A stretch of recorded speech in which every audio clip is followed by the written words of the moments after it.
Kasama ang PTV sa kinilala ng ASEAN Center for Biodiversity sa ika-20 taong anibersaryo nito para sa kontribusyon nito pagdating sa pagbabahagi ng impormasyon sa publiko pagdating po sa kahalagahan ng biodiversity.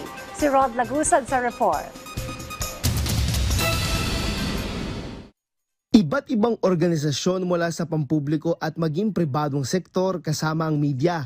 Kabilang na ang PTV ang kinilala ng ASEAN Center for Biodiversity sa ika-20 taong anibersaryo nito.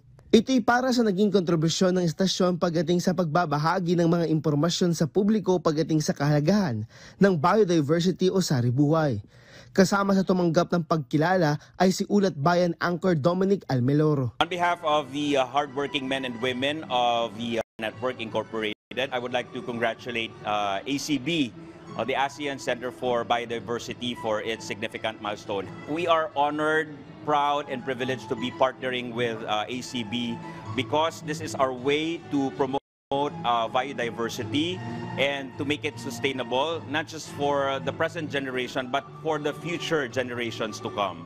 At magandang balita dahil nagpakita ayan ng intensyon ng ACB na nais nitong magkaroon ng programa sa PTV. Ayon kay ACB Executive Director Jerome Montemayor, maraming koneksyon ang biodiversity na siyang mahalagang bahagi sa pagpapatatag ng ating mundo. Anya, kinakailangan ng pagtutulungan pagdating dito. Kailangan natin magtulungan. Mapa nasa gobyerno ka, NGOs, people's organization, academe, private sector, at iba pang mga mahalagang bahagi ng lipunan. Lalo na yung mga katutubo, mga indigenous peoples, local communities, mga kababaihan at kabataan. Anya, mahalaga na mapondohan ng mga programa para mapangalagaan ang biodiversity at ang partisipasyon sa mga aktibidad na isinasagawa.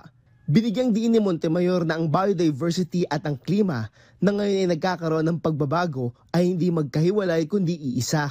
Kung masira ang biodiversity, sigurado masisira din yung balanse ng ating climate. Isa sa function ng biodiversity, ng ecosystem, ay yung climate regulation.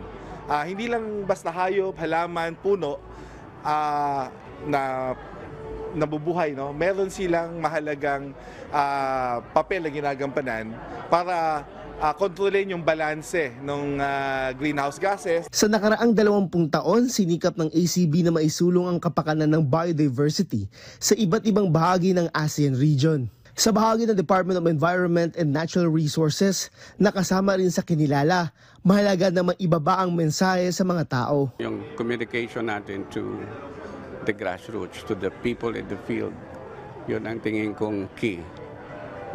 Translation of, kasi alam mo, ang mga scientific terms, mahirap din, mahirap ipaabot ipaintindi sa tao.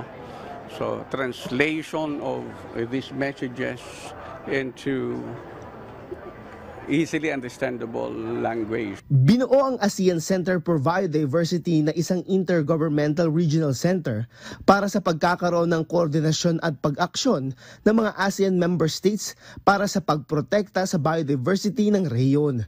Rod Lagusad para sa Pambansang TV sa Bagong Pilipinas.